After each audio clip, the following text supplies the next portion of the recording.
The year is 2013. The spread of the cordyceps fungus has begun. Humanity tried to save itself the best it could, and as some got infected, others formed groups to survive.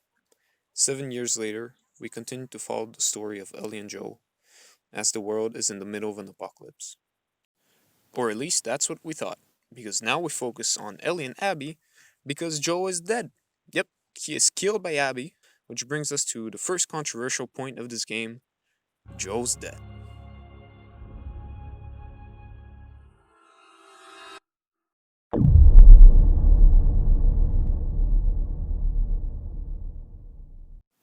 This game is filled with controversial points. The whole game in itself is controversial. Some people think it's horrible, absolute trash, and others think it's the best game, like it's a masterpiece. Now I'm gonna do what I've been doing for years in school.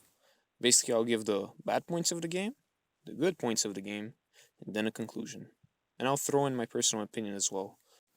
Before we dive into the controversy of the story, let's check out the gameplay. The game offers an atmosphere that makes it feel alive. From the thunder to the sounds that the infected make, it helps to immerse the player in the gameplay.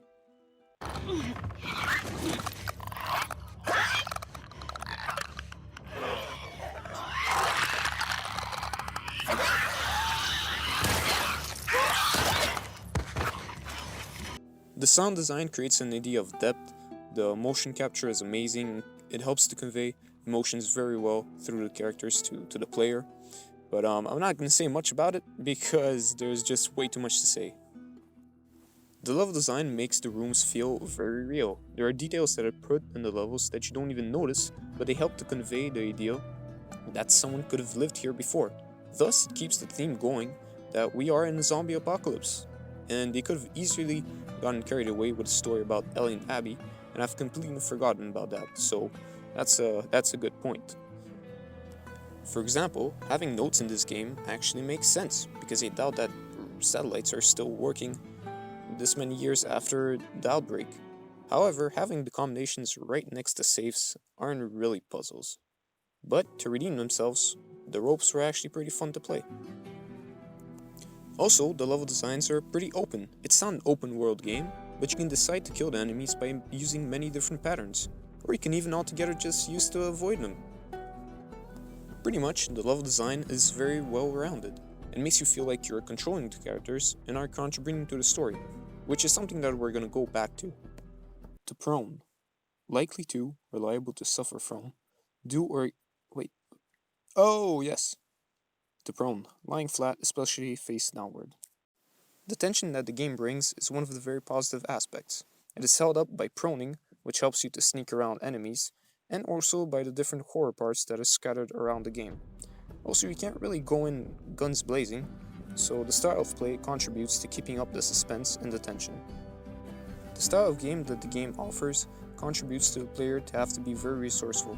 You get a limited amount of bullets and of other resources, which makes sense because it is the apocalypse after all. However, the developer said that the upgrade system was supposed to change your style of play, but I guess I would have liked them to tweak it a little bit more so that it changes more dramatically, the style of play. However, you do have to use everything at your disposal, which offers for different methods of play. For example, you can use the Molotov, or just use the shotgun, or stealth kills.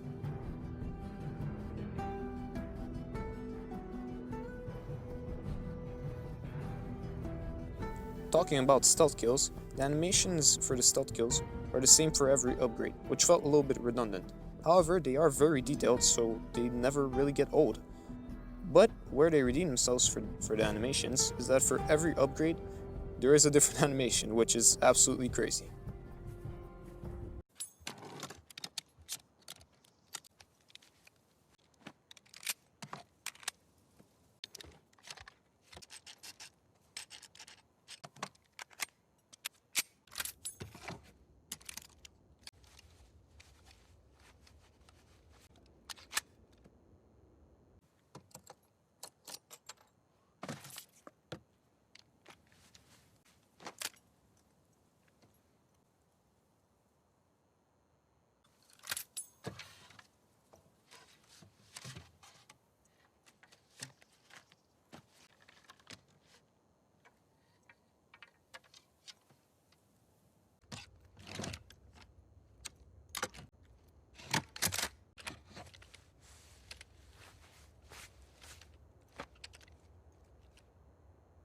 Pretty cool stuff.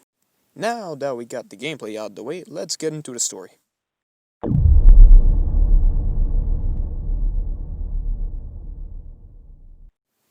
So, Joel's death.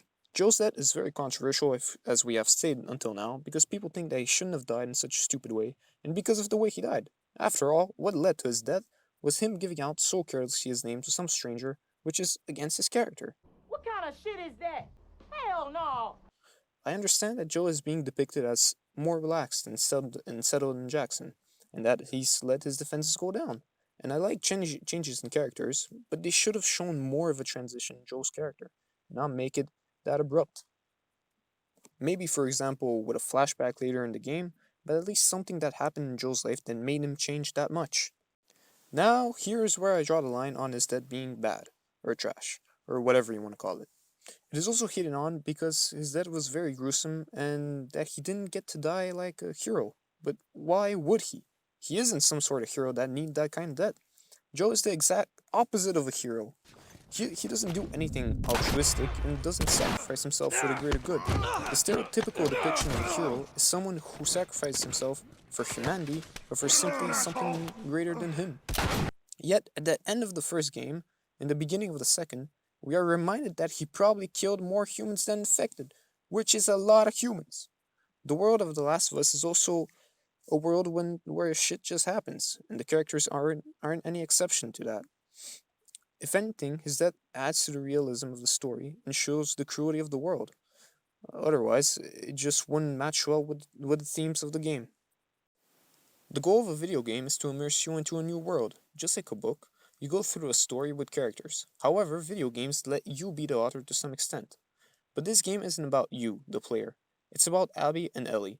And as much as you want to finish off Abby, which is in itself purely subjective, you can't because you need to look at it objectively. And, well, also because the game doesn't let you. No one is a hero in this game. Everyone has done very bad things. And as the reader of the story, you get to experience every side, and you can judge objectively on what the fate of every character should be. You quite literally have the opportunity to be God and to see everyone and what they've experienced. You have that possibility, so you don't have to stay at the level of only one character and judge the whole story based on that one view. On the other hand, the way that the characters make decisions doesn't fit quite nicely with me. After her father figure's death, Ellie directly bolts towards the path of vengeance without thinking, which is completely understandable. She is blinded by her own emotions and has grown up knowing almost nothing but violence. And hell, if someone did this to one of my parents, I would like to make them feel what I felt. It just sounds fair. However, I can't go over the fact that Maria or someone else in the village didn't try and stop them from doing what they planned to do.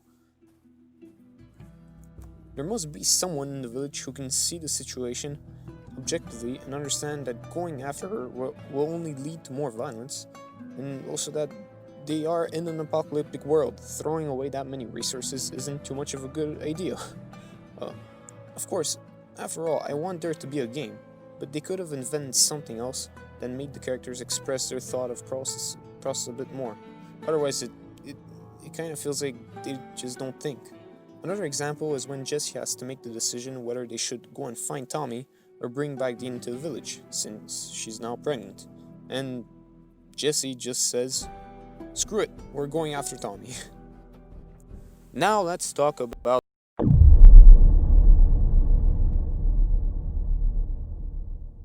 the main theme of the game. Vengeance in this game is balanced between three factions: the Seraphites, the WLF, or Washington Liberation Front, and Jackson. Vengeance in this game is a cycle, as it is in any other story. And the route it follows is rather simple, so let's quickly explain it. In the first game, since Ellie is immune, doctors want to conduct experiments on her in order to develop a vaccine. However, this will lead to her death. But Joel, in having none of this crap, Hell no! What kind of shit is that? and kills the doctor who's about to experiment on her. In the second game, we understand that doctor was Abby's dad, which leads to her seeking out vengeance on Joel. Joel dies in front of Ellie, which sparks her hatred towards Abby. and sends her on a quest to kill her. Now you may be wondering where the Seraphites come into play, and later in the game we understand and we learn that they have tensions with the WLF over territory. Most people want to borrow sugar or even ketchup. You want to borrow my car? Hell no! And through Abby we get to see another side of the Seraphites, which blends well with the overall theme seen in the last scene. Now the pacing of the game is a little bit weird, because for Abby, it feels like her view on her father's death hasn't changed during 4 years, which kind of goes back to the gripe that I have about characters feeling like they don't really think, which it just kind of ruins the experience, makes them feel a little bit empty. Throughout the whole game, we follow pretty much two things.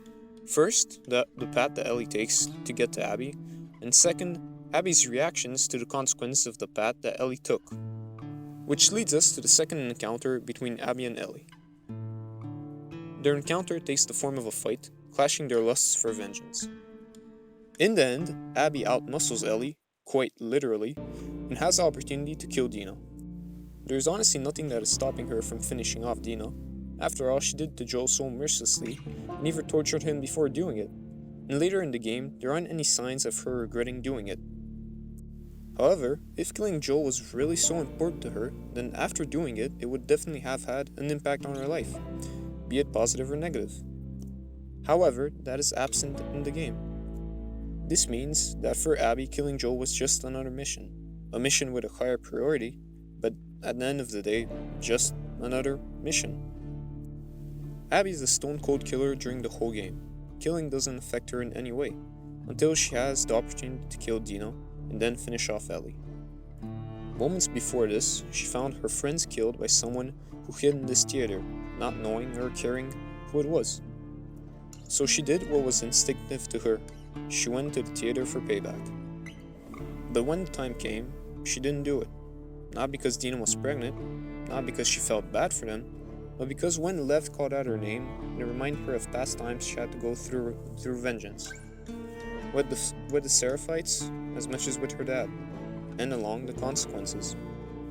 Each time she strived to do what felt just and fair, bringing the same pain she felt upon those who harmed her loved ones, but every time it only brought her more sorrow, hatred, and anger than any sense of justice. So for once she decided to turn her back on the path she borrowed for so long and leave it behind, ending her relation with it with "Don't ever let me see you again." But of course the story can't end like this, because Ellie still hasn't learned her lesson and hasn't gotten over Joel. The game then takes a massive transition and a massive time skip. About a year later, Ellie is shown to have moved in with Dina, and they both have a child named JJ. As the atmosphere has completely switched from apocalyptic, dark, noisy, chaotic, and overall very miserable, to surprisingly calm, quiet, peaceful, and weirdly organized, it seems that the same has happened to Dina and Ellie's lives. That they have strayed from the cruel path they were both going down. And as this can be said for Dina, it can't for Ellie. This is why I said that it seems like both of their lives have changed. As the player, seeing and playing an Ellie that behaves in such a calm manner just doesn't seem natural at all. That uneasy and unnatural feeling is caused by the Bruce transition from what seems like one world to another, signifies that in the end, nothing has really changed for Ellie during this past year, this time skip. Her relationship with Joel is still the same. For example, the first thing we see is her looking at a broken watch. The watch being broken, time can't tick forward, and just as Ellie can't move on from Joel. She is freezed in the same place she was 1 year ago. And that is later confirmed by PTSD episodes that Ellie is shown to have of Joel. During one of these episodes, Dina comes and helps Ellie by taking JJ out of her hands. As that happens, Ellie realizes that this is starting to become greater than her and is affecting her relationship with loved ones to the point that she is even becoming a liability. She now really needs to do something about it being moving away from Joel. Ellie? Hey, Ellie. Look at me. It's okay. You're home. home. Breathe. Okay, I'm gonna take him, okay? Come here.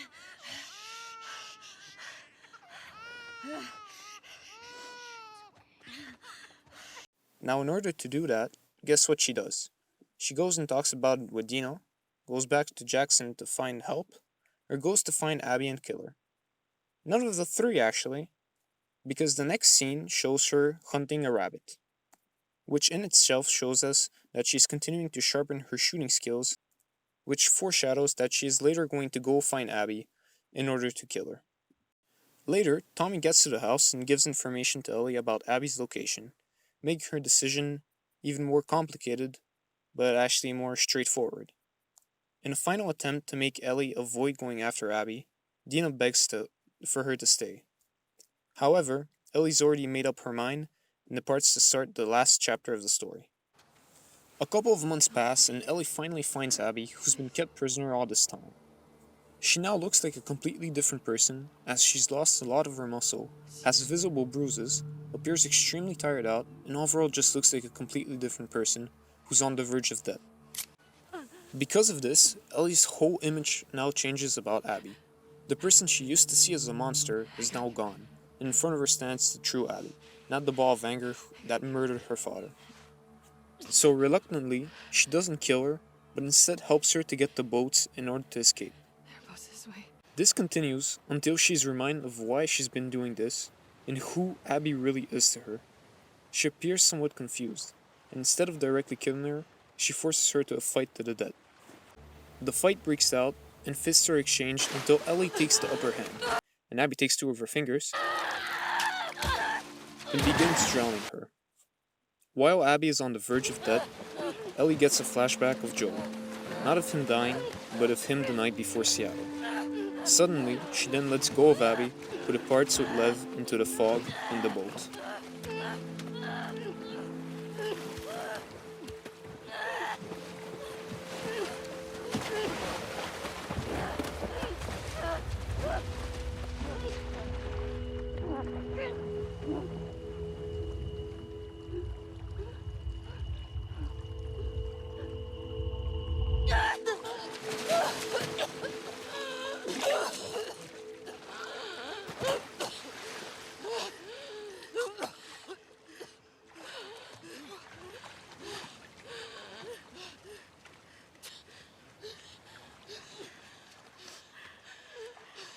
Go.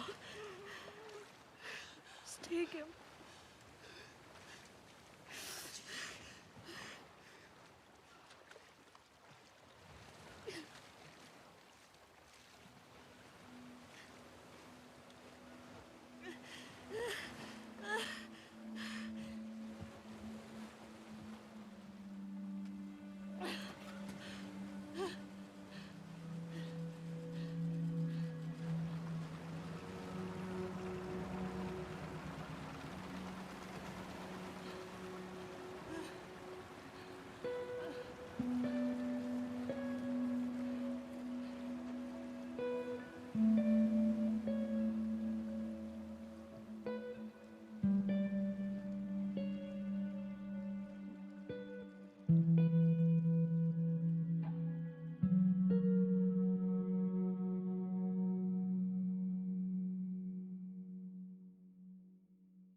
Wait, what? She went through all this trouble to not do what she wanted. Well, actually, no. She came and she did exactly what she wanted, but just by a different method.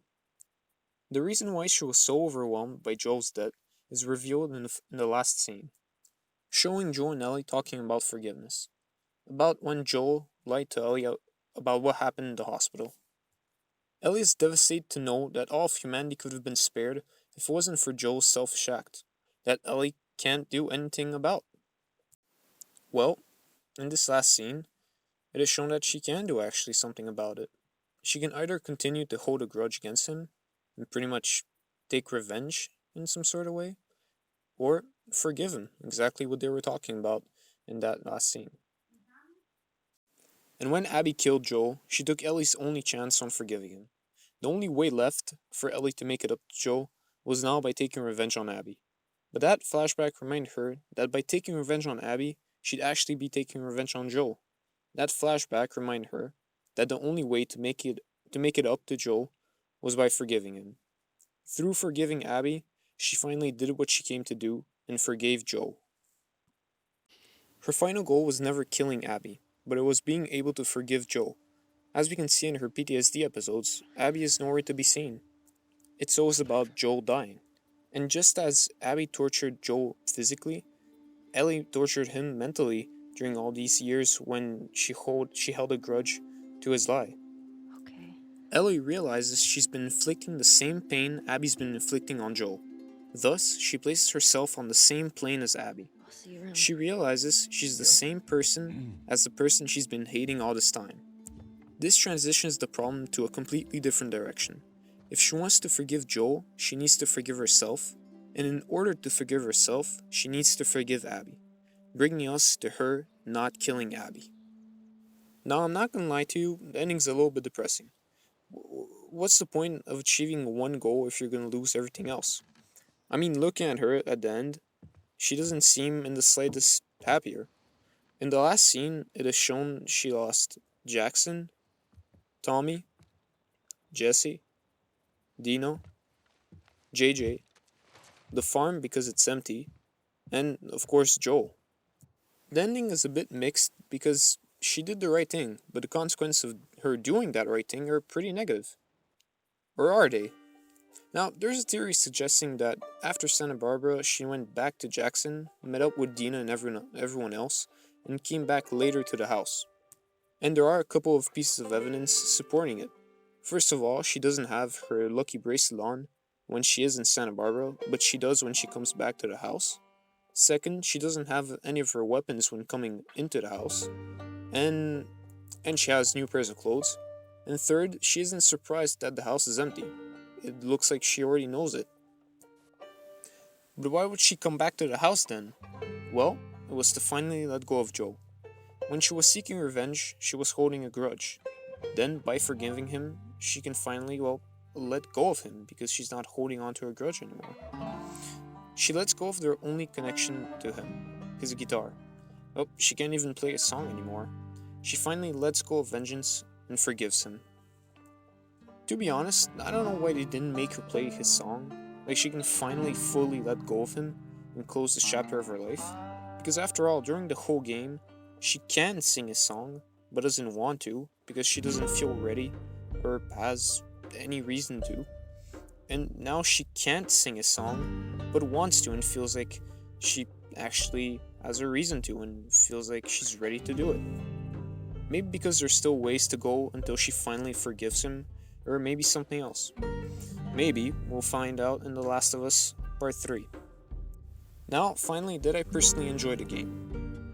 Yes, I definitely did, but I would have preferred it if it was better in some aspects. It just felt like the message delivered at the end of the 20 plus hours of gameplay could have been a bit more across a couple of themes than just vengeance, or a bit more pushed. And 20 hours of gameplay is great for conveying emotions and connecting to the characters, but it felt like there could have been a bit more message in using that emotional connection to the characters to convey more of a message. Also, it felt like the gameplay started to overtake the story at certain points of the game, especially towards the end of Abby's part and of Ellie's part. It felt like it was just dragging along a bit too much. And the side characters felt a bit too underdeveloped for such a long game, especially with the main characters being so emotionally high and emotionally involved. The side characters could have really helped with reasoning and helped the main characters to think more clearly. As vengeance isn't the only topic explored in the game, there are issues with society explored, but not that openly. But as they are taboo in the game, these issues are also somewhat taboo in real life and in today's society, making sense that they were explored in such a way. Plus, The Last of Us knows how to pass emotions to the player through the characters in the story. Everything they feel, the player feels. Finally, after all the criticism this game has received, it is nothing short of amazing. The fact that we're able to play this game in 2020 is absolutely mind-blowing. When thinking about it, 50 years in the past, we were playing this.